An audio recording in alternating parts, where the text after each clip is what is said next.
Welcome back in. It is the WalterFootball.com Odd Shopper Combo. Walt from Walter Football's in the house. I'm Eitan. We appreciate you rolling with us. We don't ask much on Odd Shopper. Thumbs up, subscribe. We have a ton to tell you about what's happening at WalterFootball.com.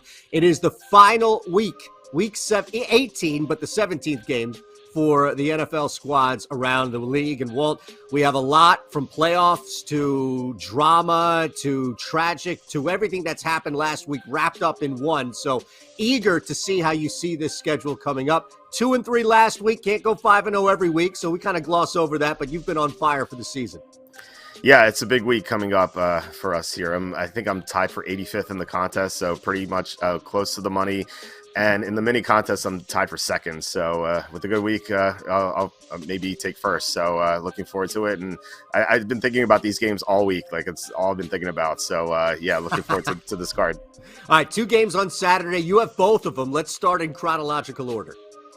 Yeah, so what I like to do is keep tabs on how I do with each team every year.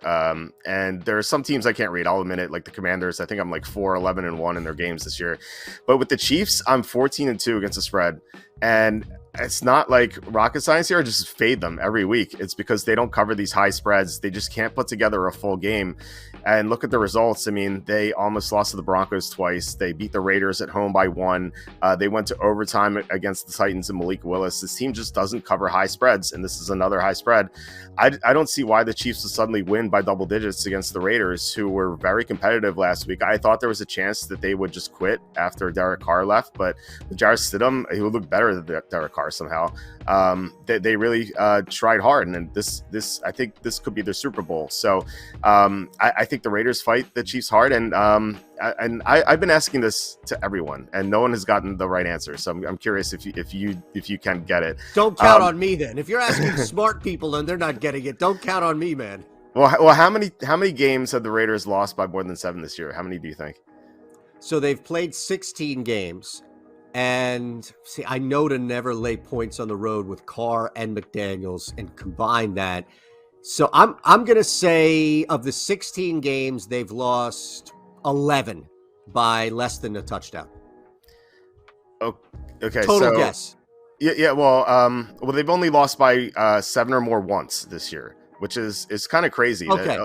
All their games have been close. The only game they lost by more than 7 was that Saints game where the third of their team had the flu. Yeah. And think about how they've done against teams currently in the playoffs this year. They lost to the Chargers by 5. They lost to the Chiefs by 1. They lost to the Jaguars by 7. That was the week after the flu game, so they still might have had it. They beat the Seahawks by 6. They beat the Chargers in a revenge game by 7. They beat the Patriots by 6, and they lost to the 49ers by 3. Those are all their games against the current playoff teams. So, again, I don't see why they would suddenly lose by double digits. I love the Raiders plus 9.5. Love that. You mentioned the way in which they've been able to cover these, especially these losing by less than 7 right there in front of you. Beautiful way to start. We have another game on Saturday we're going to get to. Curious to see how you look at this, especially with the strategy from both coaches that were completely opposite last week. But WalterFootball.com, you guys are doing a ton of things. We're getting closer, Walt, right? And you've been pumping this because it's one of many things that we want to highlight at WalterFootball.com, but we keep getting closer to the draft. You guys are keep updating the mock drafts. There is nobody on the planet that covers the NFL draft like you guys do at WalterFootball.com. And you do other stuff, right? Like, I feel like this is the bit out of Seinfeld where it's like, it does other things. You guys do so many other things, but when you're knocking out that market better than everybody, we just have to highlight it. Yeah, we update our mock drafts.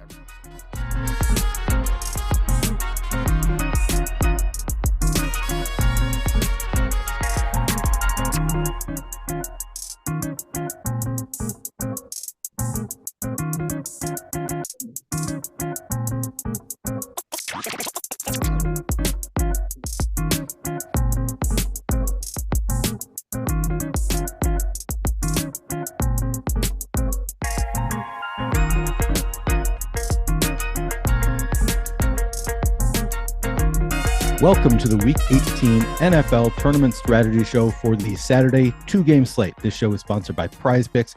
I'm your host, Neil Orfield. You can find me on Twitter at PlayerQDFS. This show is produced by Mike Lawrence. You can find him on Twitter at Awesome Yo.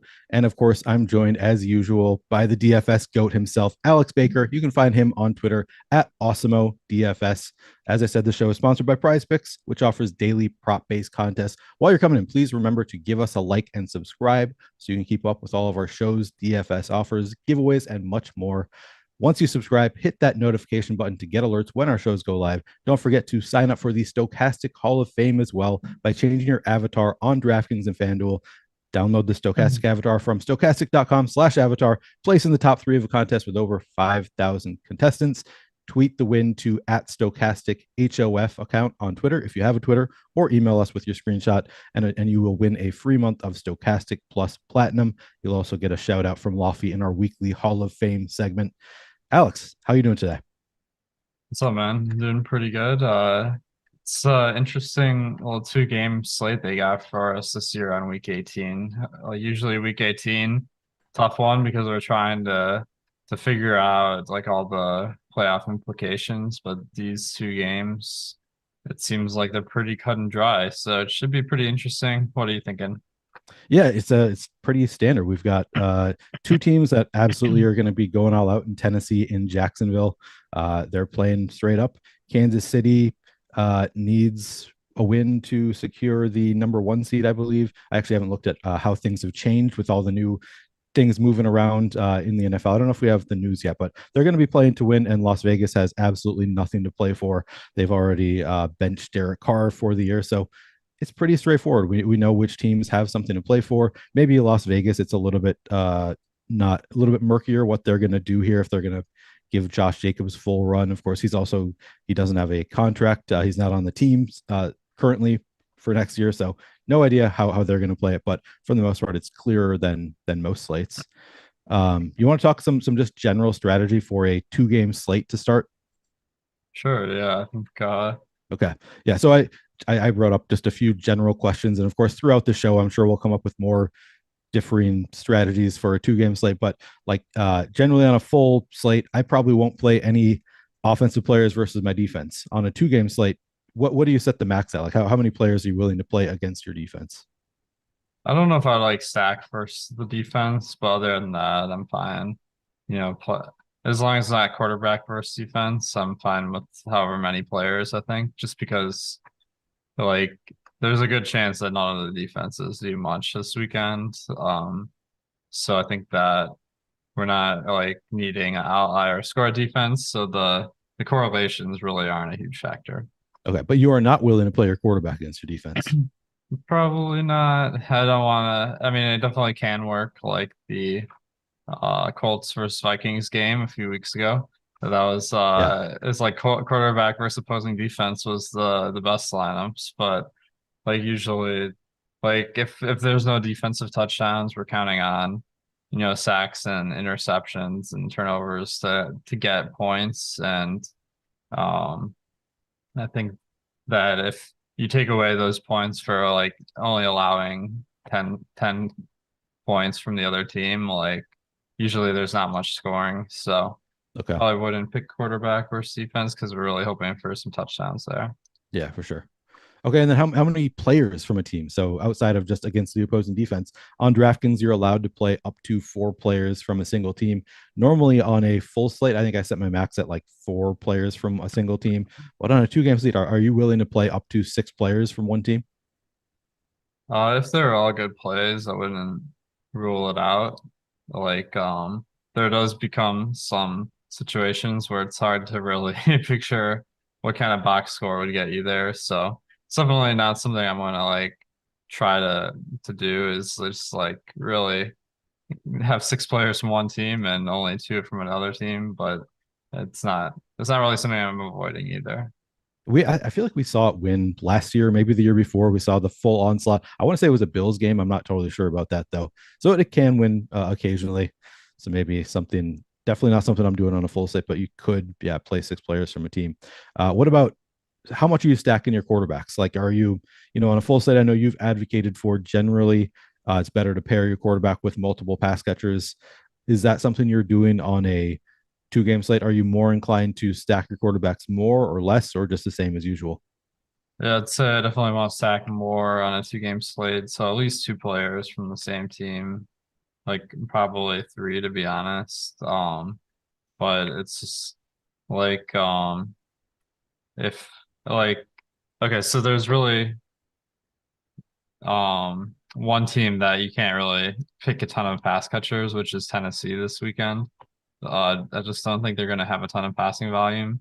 But then the other teams, there's plenty of good plays to go around on Jacksonville, Kansas City, Vegas, maybe a little bit tougher with Stidham, but yeah, I think as long as they're good plays, I'm not really worried about how many players I'm picking with my quarterback, just because we're hoping that they get 300 yards and then there's enough to go around.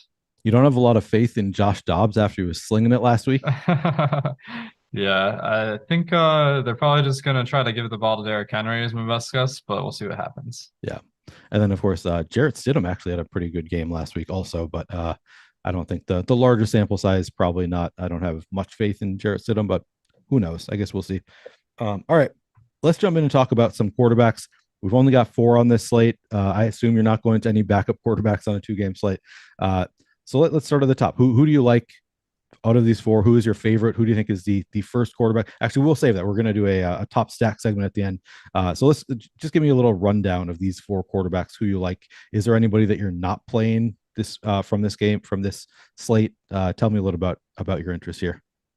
Yeah, I think this one, like obviously Mahomes is by far the best, but he's also extremely popular. We have him at 45% on DK. And that's really going to be the tough part about this slate is like the good plays are very high owned, and then the bad plays like Josh Dobbs, we have him at 7%. So uh, it's tough to really just pick one position and pick favorites. But I mean, I think that um, with Kansas City, they've shown that they don't love to run the ball. Their base rushing rate in our model is 36%. So that means that if they have success Saturday, which they probably will, then it'll probably be through passing the ball. And, they have a 30-point team total, which is 7 points higher than the next highest. So really, Patrick Mahomes in a dome, it's really hard to find holes in that. What are you thinking? Yeah, I mean Patrick Mahomes in a dome, obviously, pretty great. So here's where I run into: do I want to? What do I want to force in for my stacks in Fantasy Cruncher? Do I want to force in multiple pass catchers with Patrick Mahomes? Because I mean, we've talked about this a little before. Like to hit your highest possible outcome, typically you don't want to force in the double stack, right? Like in a large field GPP, if you're trying to hit 300 fantasy points, what you prefer is to have your quarterback, Patrick Mahomes throw in 4 touchdowns to Travis Kelce would be, the ideal situation, and just have that single stack there.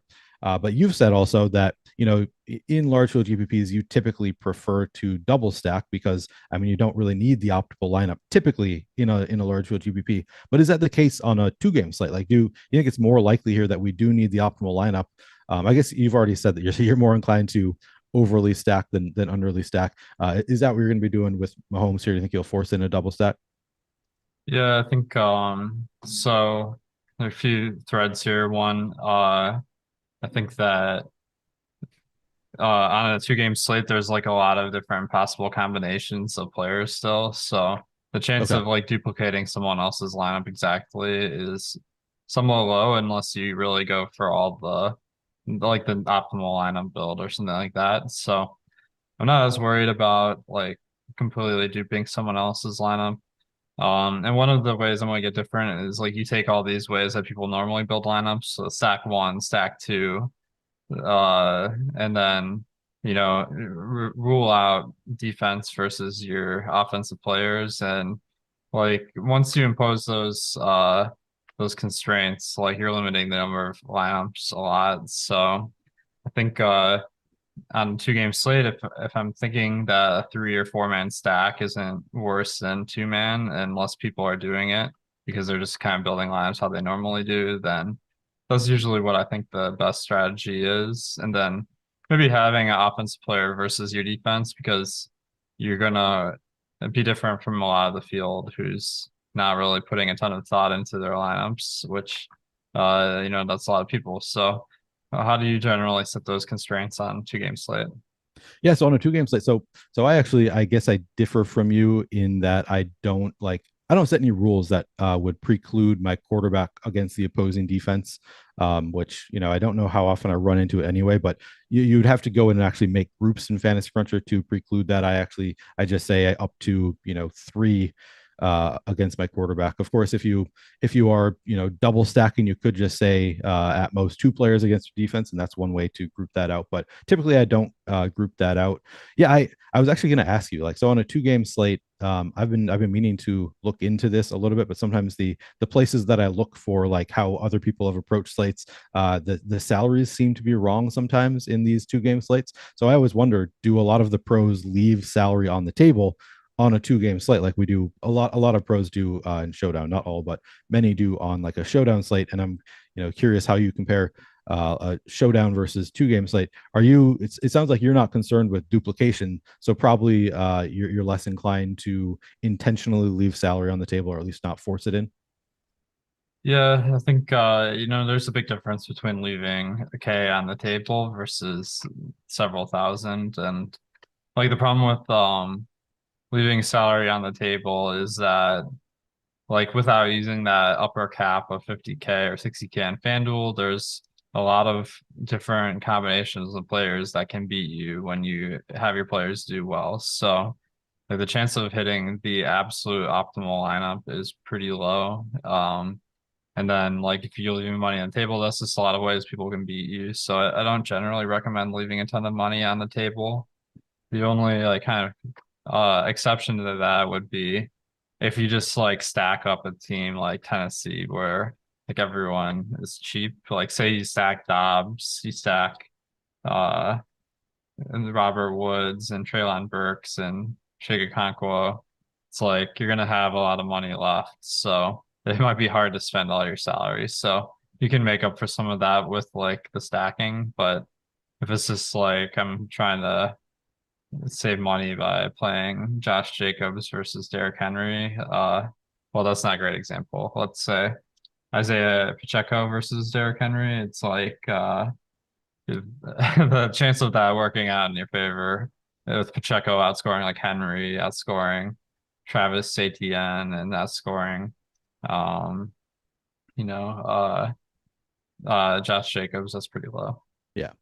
Okay, it's interesting. So you're not really concerned with duplication, because as you said, there are still, even on a 2-game slate, there are endless different lineups you can create here. So not generally as concerned unless you're playing like all of the chalk, in which case if you're playing the Stokastic optimal, you're probably going to be duplicated. But other than that, you don't really have to worry as much about duplication.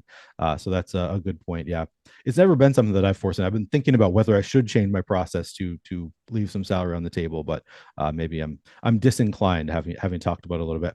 Okay, so we talked about Patrick Mahomes. Let's go to the other side of the game. Side of this game, do you think you'll be playing any Jarrett Stidham lineups? Actually, one more question with Patrick Mahomes. So Jerick McKinnon has been very involved in the passing game. I assume you're willing to, or I'll leave it at this. Are you willing to include Jerick McKinnon and or Isaiah Pacheco in a stack with Patrick Mahomes? Yeah, I mean, I think that you can definitely stack either one. I do have some big concerns about Jerick McKinnon, and I just feel like he's on this crazy touchdown streak, which I can't really wrap my head around. And because of that, I'm thinking that it's just some outlier, and we see a lot of outliers in fantasy football over the season. But I'm thinking that people are going to really overestimate his potential versus his production recently. So I do feel like McKinnon is kind of top of the list of guys that I'm considering fading, where Pacheco seems like an obvious pivot where, I think that he's not going to catch a lot of passes, so he doesn't really add to your stack, but I think he's a pretty good play in general. And just he's the cheapest running back that's going to be out there getting a lot of work, and he's getting a large majority or like a lot more carries than McKinnon. So I think Pacheco is kind of my lean on the running backs there. Who are you thinking? Yeah, I mean, I think I'm probably with you on Pacheco. And as far as the stacks go, from what I'm hearing is that you're probably not playing Mahomes with just Pacheco, like he's because he's not that involved in the passing game, but you're not like going to group out Mahomes and Pacheco. You still think, you're willing to play the two of them together, but Pacheco not really somebody that you are intentionally pairing with Mahomes. Is that Right. fair? Okay. Yeah, and then when it comes to McKinnon, like he has 8 receiving touchdowns this year, which like in general, running backs actually receive touchdowns a lot less than other positions. Yeah. And he's only 5'9", so it's not like he's like some huge red zone target. I just think it's fluky. What have you made of that? Yeah, I mean it's obviously fluky. I think you're right about that. It's been fun to watch. I mean, some of these touchdowns have been really great, but yeah, obviously I don't think it's sustainable. It also feels like all 8 of them or like 7 of them have been in the past 4 games, something like that. I'm not looking at the game log right now, but a lot of them recently he's taken on a big role. I mean, Clyde Edwards-Helaire, I think, has been pretty involved in the passing game. He's scored some receiving touchdowns as well. So obviously it's fluky in terms of the number, but it wouldn't surprise me if McKinnon's around, if he scores another 5 receiving touchdowns or so next year and still has a big receiving output. But who knows? We don't even know who the running back's going to be on Kansas City next year. I'm thinking just because since we have more time, I wanted to talk about those little nuances of stacking as well. Yeah. So Clyde Edwards-Helaire's ADP is going to be juicy next year. yeah, it is. It's similar to this year. Like so I was drafting a lot of Isaiah Pacheco early, and of course I'm talking about best ball. I've been called out many times for always want to talk about best ball. I'll keep it to a minimum here, but early in the summer I was drafting a lot of Pacheco in the last round, and then as things kind of flipped, throughout the summer, Isaiah Pacheco starts going in the 11th, 12th round, and suddenly Jerick McKinnon's going in the 17th, 18th round, and he's looking pretty juicy. I'm guessing it's going to be the same thing throughout this summer. Like it's going to be with the Chiefs running backs, where it's going to be changing throughout the summer, and whoever's being drafted late is going to look pretty good there. All right, enough about the Chiefs for now. Obviously, we're going to be talking about the Chiefs plenty. But what about the other side of the game? So do you think you'll play any Jarrett Stidham? How would you want to stack up Stidham? Do you think you'd include running backs for the Raiders at all? What's your level of interest? Yeah, I think Stidham, I'm down with playing some Stidham. He had a good performance last week. Of course, that was a little bit of a surprise, so I'm not completely sold on his production, but he's got good players around him with Devontae Adams being one of the top at his position, and then Darren Waller has been one of the better tight ends in the league. He's been playing well, so I think he's got weapons, and if you like the individual players, you gotta like the stack. You gotta expect they're gonna have to throw a lot to potentially win the game. Who knows how motivated they'll be to actually win the game, but the one concern I have is just with this being the last game, maybe them taking it easy on a few guys. It did look like Josh Jacobs' workload was diminished last week. So I'm a little bit concerned that maybe he doesn't play as much as he had been the rest of the season, and that could trickle down to other players. He was hurt. I should say this. He was hurt at one point during the game. I think he was injured in the first quarter and came back like later in the second quarter or something like that. So I don't know how much of a factor that was for Josh Jacobs playing time, but yeah, I mean, I think it's a concern obviously anyway, since they have nothing to play for. Yeah, for sure. Yeah, you're right. He had to leave the game for a little bit, but the prop on him last week was also very low. So I just kind of assumed that was part of the game plan. Oh, okay. Yeah. But okay, so this is a nationally televised game, so maybe they're more concerned about just putting on a performance here. So not quite as worried about it being it's a game a lot of people are going to be watching, so that counts for something. And you got to think Vegas is going to try to win the game. I don't expect too many shenanigans. What are you expecting? Yeah, I think I'm with you. I mean, especially like Jarrett Stidham is going to want to win the game. Like he's trying to show out here, get himself a job going forward. So I imagine he wants to throw. Josh Jacobs, I don't think really wants to be there anymore. So I would think that their game plan would be to throw the ball since the quarterback wants to be there, the running back doesn't want to be there. Obviously, we don't know what they want to do, but that seems like the likeliest outcome. I like that card, and of course, this Chiefs defense has made Russell Wilson look good twice this year. So you think maybe Jarrett Stidham's on about where Russell Wilson's level right now. I don't know. Maybe it was overblown. Maybe Hackett was a problem in Denver, and that's the reason Russell Wilson looked better. But this Chiefs defense has made some opposing quarterbacks look good throughout the year. So I kind of like the Stidham play a little bit. I'm not a huge believer in Jarrett Stidham, but against this Chiefs defense, as you said, they've got Darren Waller, they've got Devontae Adams. You could stack them up with Josh Jacobs potentially. What about, I guess we'll talk about it a little bit more with running backs, but what about like Amir Abdullah or something like that? Because, if we're thinking that maybe they don't use Josh Jacobs quite as much, Amir Abdullah is more involved in the passing game generally anyway. Would you ever stack up, do you think, Jarrett Stidham with Amir Abdullah, or is that a bridge too far? Yeah, I don't think that's like totally crazy, but yeah, the running back position is just like the downside of going to a really cheap guy like Abdullah and fading the rest of the guys is pretty high. So I don't think I would do that. Like I feel like there's better ways to get unique on a 2-game slate, and you don't have to really dip into the territory of just terrible plays. But he has been averaging about, let's see what his average is this year, 3 fantasy points a game. I'm not expecting a ton different this weekend. So hey, I guess I'd rather just go contrarian at a different position. Do you ever go for some crazy running backs? So I do on a main slate sometimes when the matchup is right, and sometimes I do buy into these narratives a little bit. Of course, as you said, Josh Jacobs was not as involved last game, and I'm looking at Amir Abdullah's game log. He ran one route in that game where Josh Jacobs was not very involved. So that kind of, I was, if I had seen like 10 or so there, I'd have more interest. But if he wasn't involved, even when Josh Jacobs wasn't playing, maybe it's not the sharpest play, because they're probably not going to be using him a ton. But sometimes I do, even on main slates, I'll play, backup running backs if they're cheap enough and I see a path to them getting there.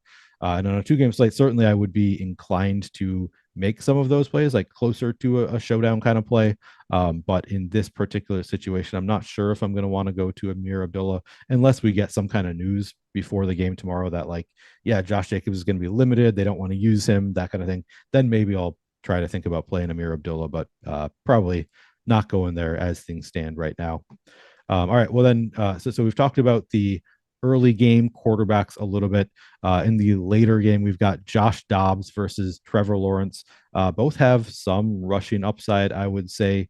Let's start with the Trevor Lawrence side. Are you interested in playing some Trevor Lawrence, and will you be? How will you be stacking him up? Yeah, I'm definitely interested. So I think this game being a must-win game for both teams, we're not worried at all about any sort of players resting. So Jacksonville, they have had flashes of good performances in the passing game. So I do feel like see what their rates were last week. We got okay, so I'm trying to find my data here, but okay, here. They've been running the ball a lot the last 3 weeks. But before that, they had a stretch where they passed a lot. So it's anyone's guess what they're gonna do from that standpoint. But this should be a competitive game, so you gotta expect they're gonna to want to throw and put up some points. And they got good weapons with Kirk, Zay Jones, and Evan Ingram. So, and plus the running backs catch passes. So I think that this one is a pretty obvious alternative to Mahomes. Yeah, for sure. I think Trevor Lawrence looks interesting. I'm trying to, the boy from Cali 12 says, Neil/Alex, how about skipping some of the 1 p.m. and play more of the 4 p.m.? I assume he must be a West Coaster, right? That's those would be West Coast times for this game. Would you do you think you would consider maybe not playing the players from the first game as much to save some swappability in the 4 p.m. game, or just to get a little bit more contrarian because we're expecting more Chiefs to we're expecting more people to play players from the first game, I would imagine, than the later game? how much interest do you have in, playing a majority of your players from the second game? I don't dislike it at all. I think that we've been seeing game stacks really perform well.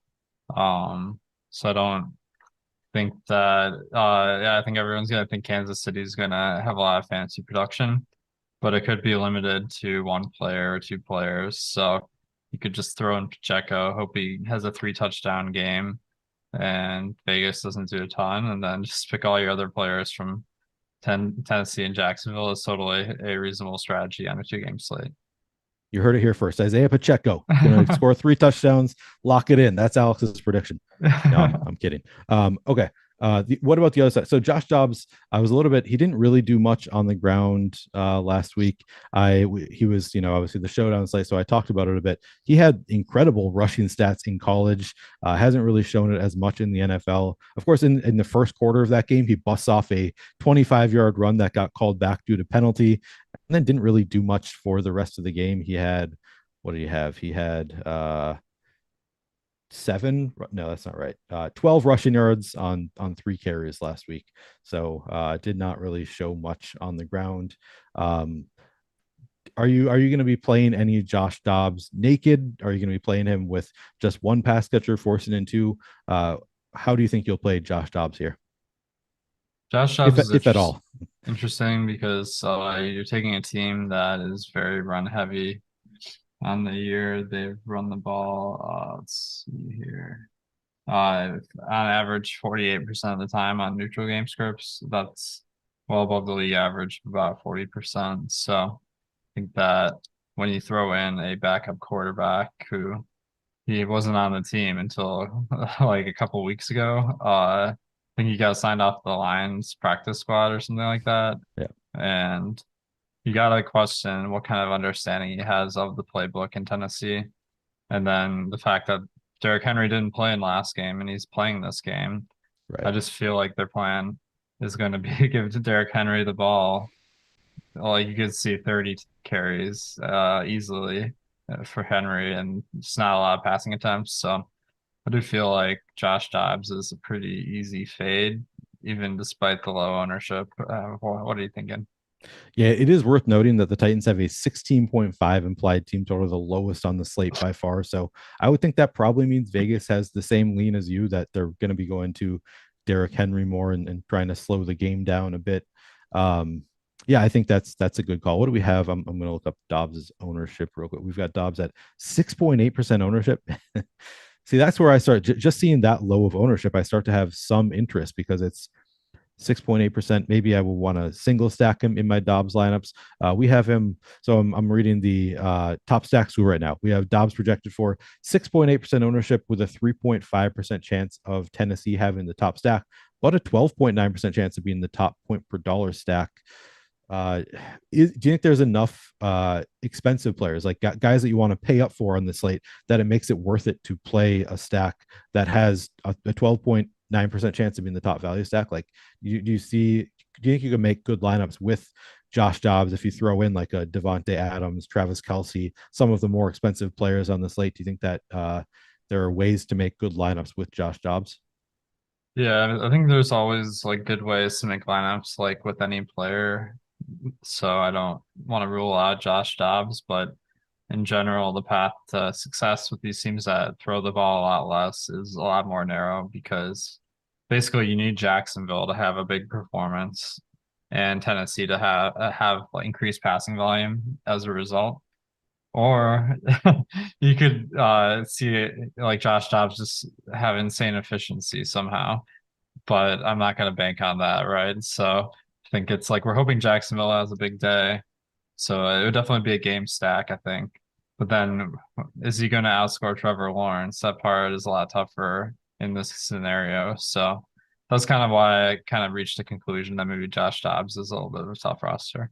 Yeah, I definitely understand that. I will say both of these defenses in terms of pass DVOA from Football Outsiders, Jacksonville 29th in terms of pass DVOA, Tennessee 28th in terms of pass DVOA. So at least the defenses should allow a little bit more pass. And then, of course, Tennessee's second in terms of rush DVOA, Jacksonville 12th. So both kind of pass funnel defenses, which So you can have some hope that this game will go off a little bit, but certainly not what Vegas is expecting. This game has a much lower total than the Kansas City game.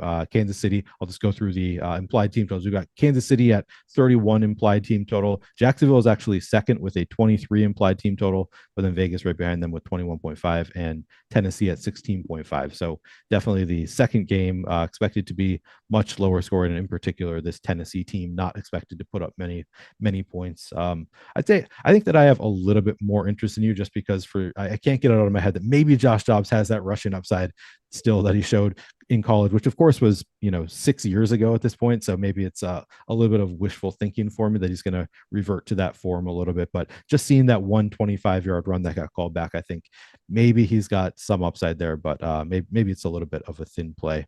Anything else that you want to say about any specific quarterbacks or quarterbacks in general on this slate?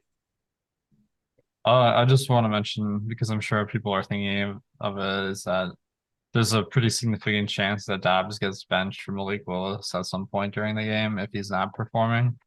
But we're really not concerned about like that if we're picking Dobbs, since we're just going for like a high outlier performance, and the times when he has a rough first half, we're gonna lose anyway. So that's not really part of my analysis as far as if we should play Dobbs or not.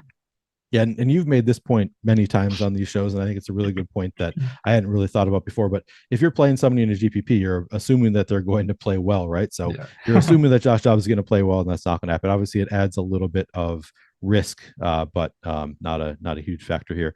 Fantasy Freak says Dobbs sucks. Yeah, I mean, all indications are that that's true.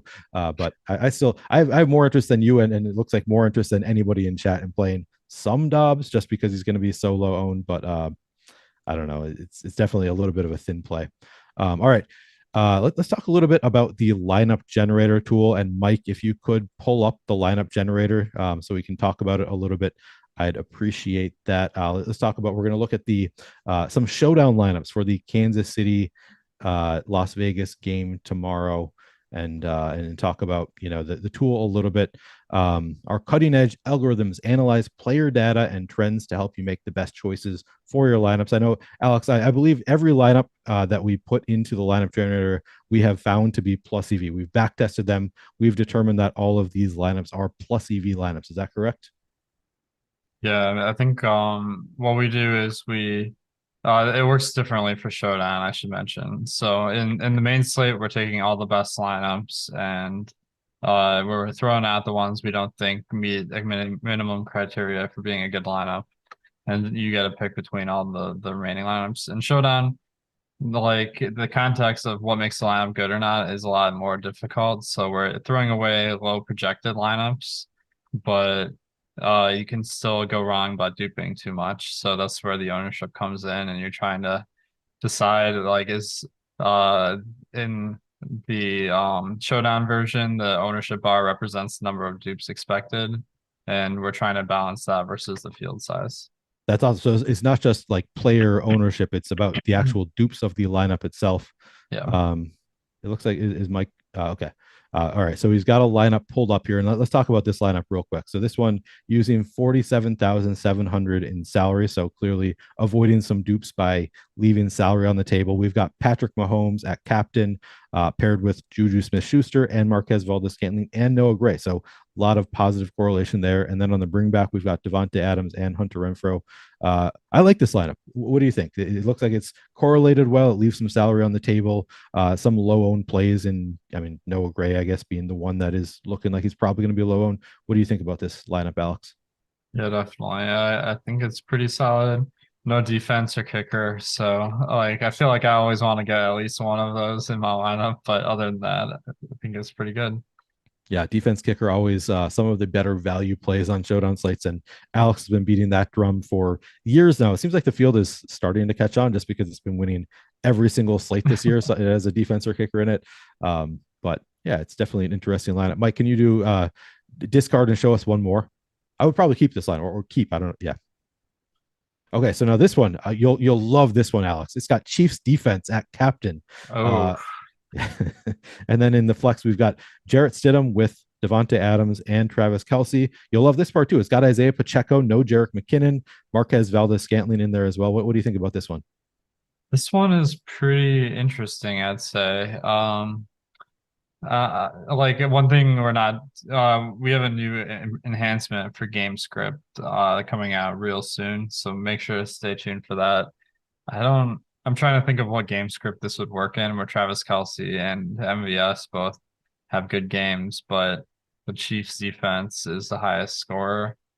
I just am finding that a little bit hard to wrap my head around, so I might discard this one. What do you think? The Chiefs defense is relatively inexpensive, so I would say that part it allows you to play, some of these more expensive guys in Devontae Adams, Jarrett Stidham, Travis Kelce. You are leaving $1,700 on the table, so it makes it a little bit tougher to play. So I always recommend leaving salary on the table when you are playing like a defense or a kicker at captain, because people typically want to, if they're using the really cheap guys at captain, it's because they want to use the full salary cap, and that allows them to do it. In this case, I'm looking at it and I'm wondering if one of these other players, like could Jarrett Stidham be upgraded to Patrick Mahomes? I don't know. I haven't looked at the actual salaries here, but that would be my concern. If it's like you're playing guys where there are clear upgrades, that would be better. I think I'm with you that it's probably not my favorite lineup, but probably something that could win potentially. I think Mike said he's just gonna scroll through some lineups real quick to give people an idea of what things look like. It looks like all of these leave some salary on the table. Do you think in a tournament? So we clicked on tournament specifically for Showdown. Do you think we would run into any lineups that use the full salary cap here? Yeah, I mean they're definitely in the player pool. Or in the lineup pool. So yeah, there was one. But in the large field 500K to first tournament this weekend, or wait, I guess the biggest one for this particular slate is 23,000 people. Yeah. Even in that field size, if you have a 50K lineup, you're going to be duped significantly. So like in this field size, maybe I'd want to go down to 49 to 49.6K or something. And that might be optimal for this slate size, where if you take that 7:15 p.m. game where it's 47,000 people, then you want to start getting a little bit different. So it really depends on the field size that your lineup's in. Okay. And Mike just went through very quickly here. You saw him quickly going through the lineups. It's because he wanted to show you this screen, showing you your player exposures after you have selected your 20 lineups. That is really cool. I really like this tool. Great way if you're making, not 150 lineups. We also did recently introduce player swap, so you can make the lineup and swap out as you want in lineup generator. So definitely a very cool tool that you should be taking advantage of if you have a Stokastic subscription. And if you don't have a Stokastic subscription, you should get one. All right, Alex, let's move on and talk about running backs a little bit. Actually, I want to start with a question that somebody brought up while we were talking about quarterbacks. I wanted to save it for the running back section. Somebody in chat asked, would you ever play Isaiah Pacheco and Jerick McKinnon together on this 2-game slate? I know you don't have much interest in Jerick McKinnon generally, but if you were to play him, do you think you'd ever play McKinnon and Pacheco in the same lineup? Yeah, definitely. I don't think they're really going to detract from each other very much, since their roles are pretty well defined on the team. What you're hoping for is some more McKinnon receiving touchdowns, and then Pacheco takes it from there. So it's definitely a possible way the game could play out. So I have nothing against it. Okay. Yeah, see, this isn't really related to what we're talking about currently. I'm just seeing people talking about the pass catchers for the Chiefs in chat. And John Amel says, next year, Tony is going to be a monster on this team. I think I agree. I think Kadarius Toney could be an absolute monster for this Chiefs team next year, assuming that he's still on the team. All right, let's talk. Let's just start talking about running backs more generally. And I'm with you, by the way. I would definitely be willing to play both 2 running backs from the same team on a 2-game slate. Sometimes they even do it on a main slate, which I don't know that it's necessarily a good idea, but I find myself doing it anyway. But just talking about running backs more generally, starting at the top, we have the most expensive running back is Derrick Henry. Let's just go down from the top most expensive guys. Derrick Henry, what's your level of interest there tomorrow? Similar level of interest is high in Derrick Henry, just because it seems like the most likely way this game is going to play out is Henry's going to run the ball a ton. there's a chance he does so and doesn't have success. But out of any player on the running back side, I feel like the most confident that if Tennessee does anything on Saturday tomorrow, I think it's going to be Henry putting up a decent score at least. So he's my favorite. And does the 44% projected ownership, I assume that does not sway you? I mean, so we've talked about this on the contrary several times. On a main slate, we're more inclined to eat the chalk at running back, get contrarian elsewhere, just in general. Obviously, not always the case, but we're seeing 44% on Derrick Henry. Do you think you are willing to eat that chalk? Do you think you could go above that number? Like to what extent do you have interest?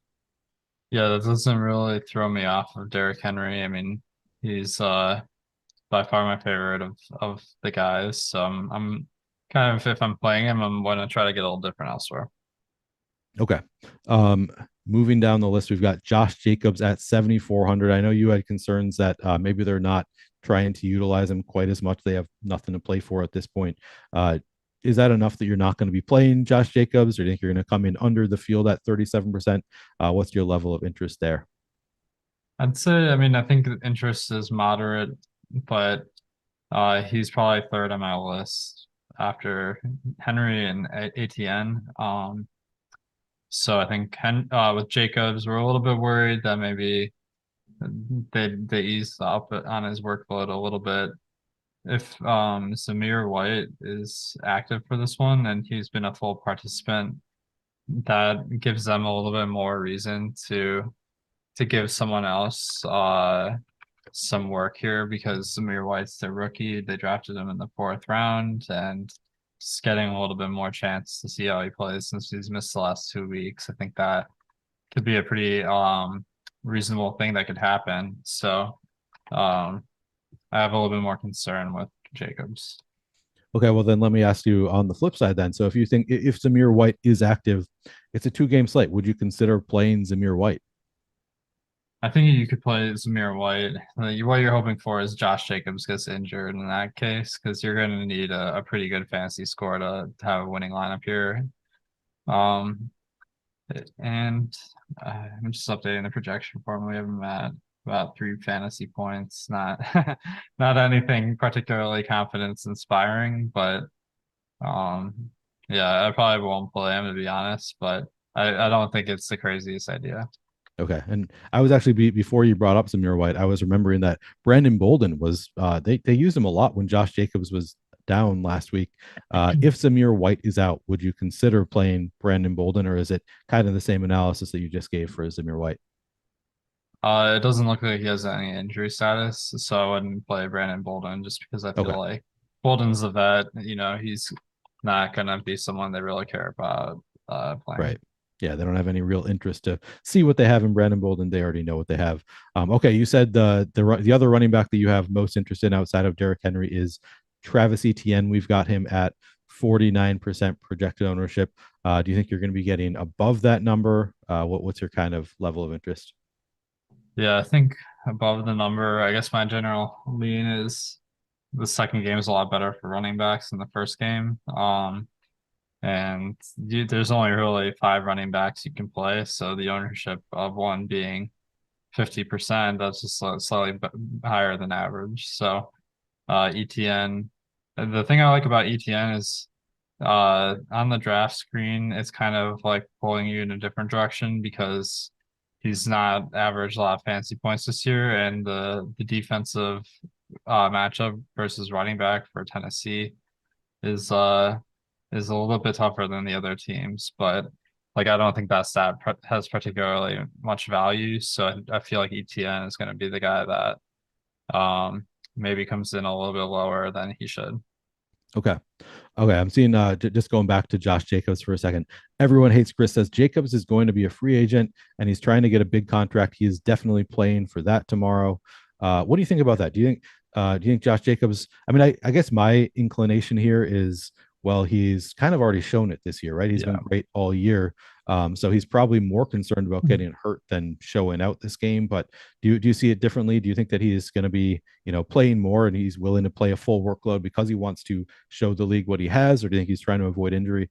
I guess we don't really know, but does that factor in for you at all that he is playing for a new contract next year? Not really, because it doesn't really, he doesn't have control over that situation with who's in the game. So Right. yeah, I think that is pretty much something I'm not considering, but that doesn't mean he won't get a huge workload. I do feel like he's kind of earned that contract like you do. So I think this is, if I were him, I'd probably want to sit, to be honest. Yeah, I think I would too. And as you just said, and several people in chat have pointed out, it's not really Josh Jacobs' call whether he is getting the rushes. I mean, they could try to appease him, like maybe you could say they owe him that after the year he's had and them not giving him a contract. But ultimately, it's going to be the Raiders making that decision and not Josh Jacobs. Okay, so we already kind of ran down the Kansas City running back situation a little bit, McKinnon and Pacheco. But do you want to go over that again, your level of interest in both? And you already said that you would be willing to play both of them together, but what is your level of interest in both? I'd say my level of interest in Pacheco is reasonable. I think that people are going to be stacking the team up, and a good reason the stack and not get there is they just end up rushing more than people expect, and that would probably happen if Vegas has a bad game. So I do feel like there's a lot of ways that Pacheco could get there. And he hasn't been performing particularly well recently, so I don't think the ownership's going to be, that high. Where McKinnon, he's been performing really well.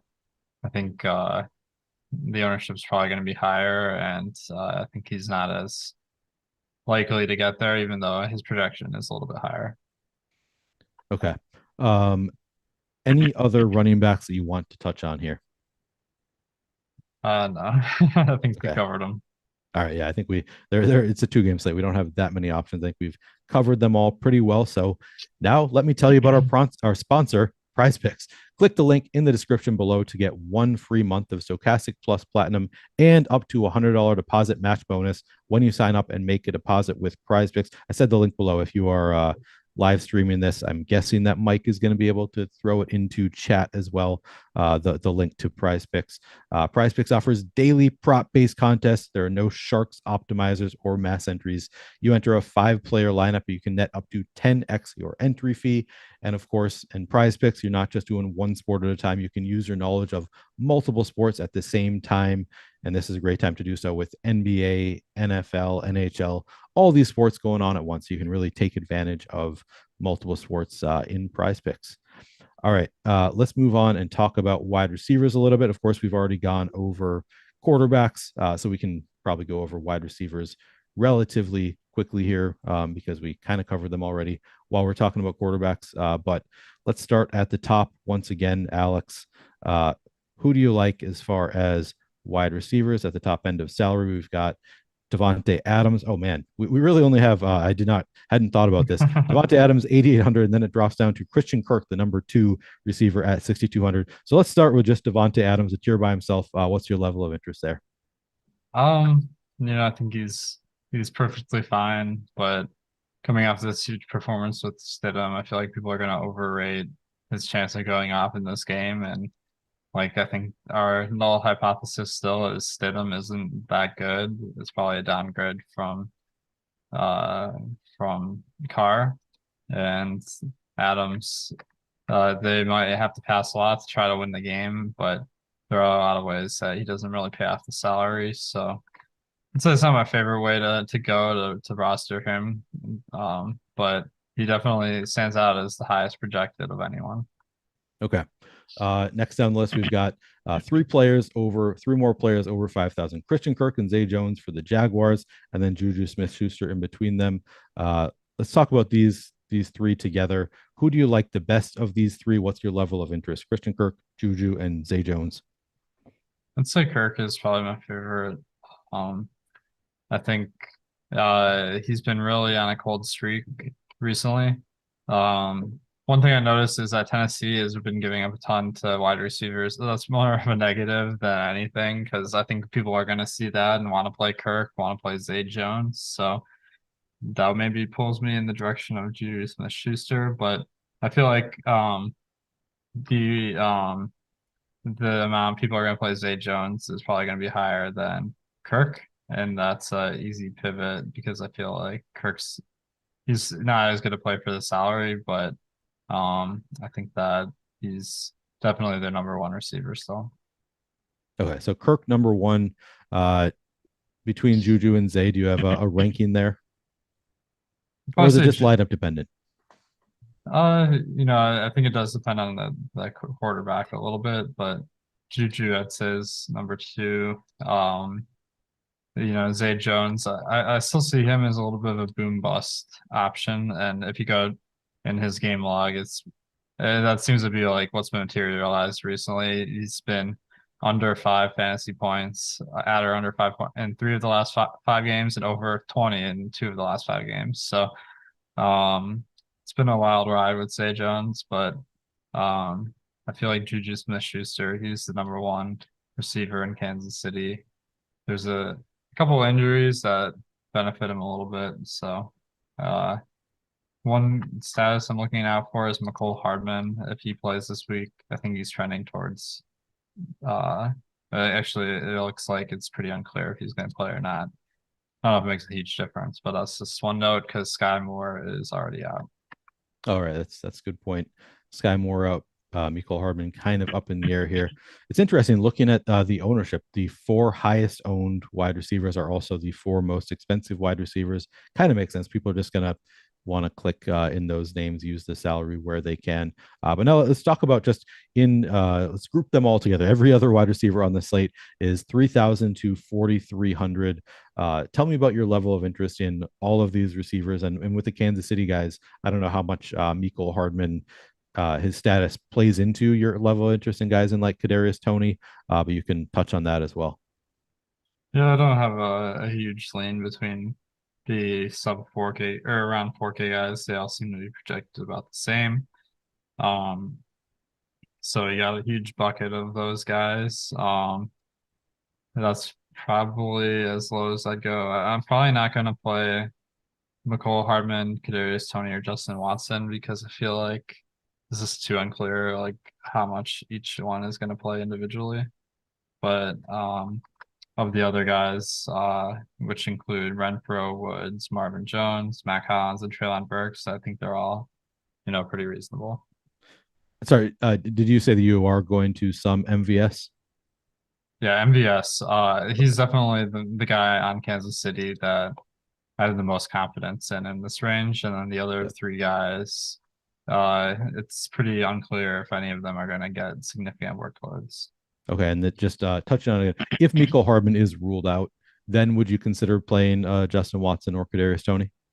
Yeah, that would be a game changer for those 2 because those snaps would go directly to those 2 guys. So I think Toney would be the preference because he gets targeted a lot more when he's been playing, but Justin Watson could be a pretty good sleeper. Okay. Anything else that you want to say about the wide receivers on this slate? No, nothing really. Okay. Guys, you know what I did immediately the first time I won 6 figures in DFS? I converted my trial membership of Awesemo, which is now Stokastic. I converted it to a full annual subscription literally that night. It might have been the next morning, but it was like the first thing I did when I won 6 figures. That's because I knew these were the best tools in the industry. And that was in 2019. The tools have gotten even better since then, as you just saw. The lineup generator wasn't even around back then. A lot of the tools weren't around back when I signed up. And I just knew that these were the best tools in the industry. Well, good news for you is you can get access to these same tools without winning 6 figures first with a great offer from BetMGM. You can get 2 free months of Stokastic Plus Platinum when you sign up, deposit, and bet at least $10. That's every tool on the site for every sport other than Fantasy Cruncher. It's a $240 value that is essentially free. All you need to do is click the link in the description of this video, follow the steps, and deposit $10 or more, and place a bet of $10 or more on whatever you want. And when that bet settles, MGM will hit you up with how to get your free subscription to Stokastic. You don't even need to win the bet. On top of all that, you also get a risk-free bet up to $1,000. That means if you win the bet, you win the bet, you get your money from that. If you lose the bet, you still get your money back in free bets. It's legit free money and a free subscription to the best DFS tools out there. Fantasy Cruncher is an add-on and can be added to your Stokastic subscription after the fact. Reminder though, you do need to use the link in the description of this video or in chat so that we'll be able to track you. It really is an incredible deal. Every time I do this read, I'm like, you get both. Like, it seems like two deals that are both too good to be true together, but it is true. So I would definitely recommend signing up for that deal. All right, Alex, let's move on and talk about tight ends a little bit. It's a 2-game slate. We don't have that many viable tight end options, but obviously Travis Kelce is where you're going to start looking. What's your level of interest in Travis Kelce? Oh, yeah. I mean, it's hard to say it's not high. Like, there's not a ton of spend up options at wide receiver, so it shouldn't be too difficult to come up with money for Kelce. And after Kelce, and maybe after the top 3 guys, there are a lot of question marks. So I do feel like Kelce is you really can't go wrong with playing him. Yeah, just in general in this, like, there aren't that many like pay up options. Even at running back, we only have, Derrick Henry is 8,000. There's a pretty big drop off down to a 6,700. Maybe I misremember. Maybe it's Josh Jacobs before him. But anyway, not that many pay up options in general across all positions. And obviously, Travis Kelce seems like one of the safer options. If you have 7,900 to pay at tight end, yeah, you're definitely going to Travis Kelce there. And then it drops down from Travis Kelce to Evan Ingram and Darren Waller. Ingram at 4,500, Darren Waller at 4,400. What's your level of interest? Let's compare these guys. Who do you think you're more inclined to play, or if they're, is it too close and you're just going to do it on a lineup basis? Well, I think Ingram is much safer than Waller because, Ingram's playing time has been pretty high. Like, he's topped off around like 80 to 90% of routes, him being out there.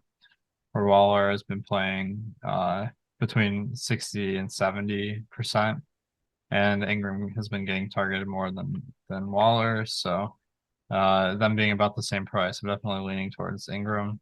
The ownership is that way as well, but I still think Ingram, despite the difference in ownership. So Ingram's coming off a pretty weak performance, so hopefully the ownership is not quite as high as it would be otherwise. But I definitely think between him and Waller, he's the preferred option. And Waller scored a touchdown against the 49ers, one of the toughest defenses in the entire NFL. Maybe he gets a little bit of steam because people saw him have a pretty good game against the Niners. You think, against the Chiefs, he should be able to get it done. So yeah, maybe the ownership on Waller gets a little bit spiked and Ingram a little bit suppressed because of the weeks they had last week. At least we can dream. Yeah. Yeah. What about the less expensive guys, the Chigakonkwo, Foster Moreau, Hooper, Gray, any of these guys that you plan to play in your lineups?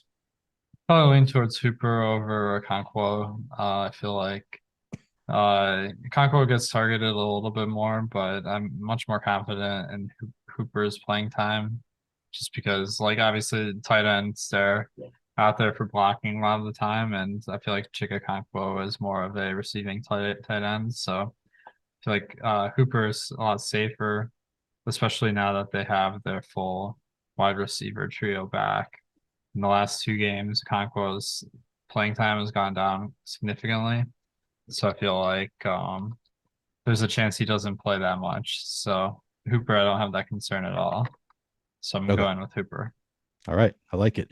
And Chigakonkwo, probably the guy that people are going to be a little bit more inclined to play just because he has had some big games recently. Is the younger player, Austin Hooper, kind of a boring veteran kind of play at tight end. So we can hope that the ownership is suppressed there as well.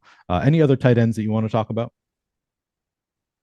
Let's see. Noah Gray is kind of popular. Foster Moreau is kind of popular. I would fade him just because I think his work's a lot lower with Waller back, but Noah Gray is a pretty reasonable option given that he's the lowest priced of any of them, and he's been out there about 40% of the time on a weekly basis. Yeah, he definitely seems interesting. And as the tight end too, not a lot of people are going to want to play the tight end too. So not going to get a ton of ownership. Definitely interesting there. Whatever happened to Jody Forston? It feels like early in the year is kind of a toss up.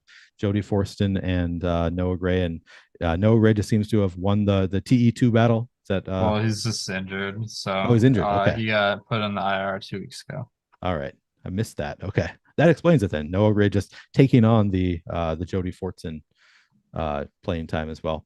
Okay, let's move. Just briefly touch on defenses. Do you have any strong lean one way or another? Is it just totally dependent on the lineup that you make? Are there any defenses that you are not willing to play at all? Just give me your general thoughts on these 4 defenses. My general strategy with defense, like the most popular defense, is the Jaguars facing Josh Dobbs. That one may be the one that I feel like there's a lot of question marks because Tennessee, if they do run a lot like I'm expecting, that's a lot less opportunities for the defense of Jacksonville to put up fantasy points. So I do feel like Jacksonville's defense is a little bit iffier than people are giving them credit for. So I don't mind going to one of the other defenses. Okay, and I just want to ask. Eric Johnson says punt DST and play Oakland, Las Vegas. They're only 2,200. The next cheapest is the Titans at 2,800. Do you think you would play the 2,200 Raiders defense, even though they're obviously in the worst spot going up against the Chiefs? But at 2,200, maybe none of these defenses do too much. We've got the Raiders projected for just 7.3% ownership. What's your level of interest in going all the way down to 2,200 and playing that Raiders defense? I don't think it's crazy because, like, for the points per dollar, it's not that much lower than the Jags or Chiefs. You're probably giving up a point if you can spend all the other salary effectively. But if you do pick the Raiders defense, it might be tough to spend all the salary because some of the more pricey guys are Kansas City guys. So have to wait and see. But I don't have anything against the Raiders defense, but it does look like the chance that they have a good game is pretty low. So maybe Titans and Chiefs would be my favorite options.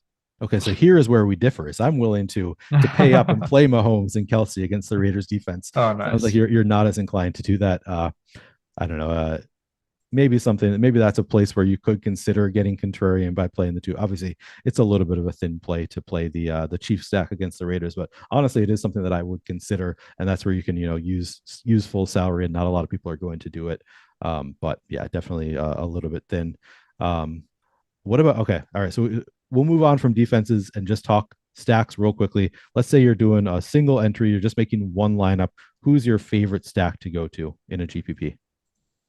I guess I'm talking myself onto Jacksonville as my favorite stack just because they're significantly lower than Kansas City. I feel like they don't pass as much, but they got some good players with Kirk, Ingram, Zay Jones, and ETN being a potential stack candidate. So there's a lot of ways to make a pretty good lineup.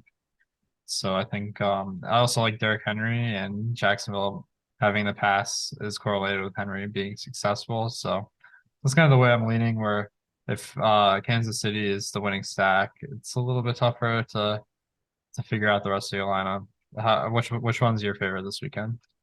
Yeah, it's really tough. So we've got Kansas City and Jacksonville rated as the 2 top stacks by far.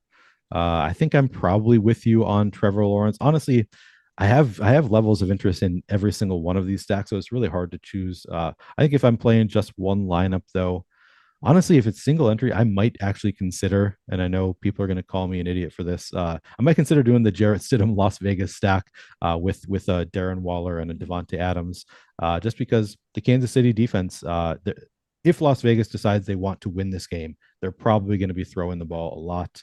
They're probably going to be needing to throw the ball a lot. It's a relatively reasonably priced play. I mean, Devontae Adams pretty expensive, but Darren Waller not very expensive. Jarrett Stidham not very expensive. I might consider going there just because 23.5% ownership. I don't know. I'd probably just go to Jacksonville. If I'm being honest, I'm probably with you on Jacksonville, probably getting a little bit too cute going to Las Vegas. But as I said, some level of interest in all of these for a large field GPP. All right, Alex, are you doing any other content this weekend? Where can people find you this weekend? Yeah, definitely the Sunday show, the deeper dive. So, and then I'll have a couple lineup building videos on the channel for the Sunday slate as well. Nice. All right. So plenty of good stuff coming up from Alex. Of course, you can find Alex on Twitter at AwesomeODFS. I guess any other final words from you, Alex? No, just don't get too crazy this weekend because as I was kind of mentioning before, I feel like people overrate the number of duplicates on a 2-game NFL slate. Like we've been doing these for years, obviously, because playoffs always used to be the 2-gamers, and like it's just there's enough options to make a unique lineup as long as you don't just go pure chalk.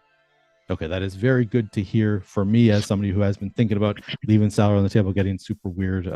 Yeah, maybe I'll take your advice and not get too crazy and maybe not play Amir Abdullah. All right, thanks for watching, guys. Again, please give us a like, subscribe to the channel if you haven't already. We've got plenty of great content coming up for you. Today, we've got the NHL strategy show coming up, a couple no-host advantage shows for NBA and NFL. And then, of course, we've got the NBA deeper dive and live before lock tonight.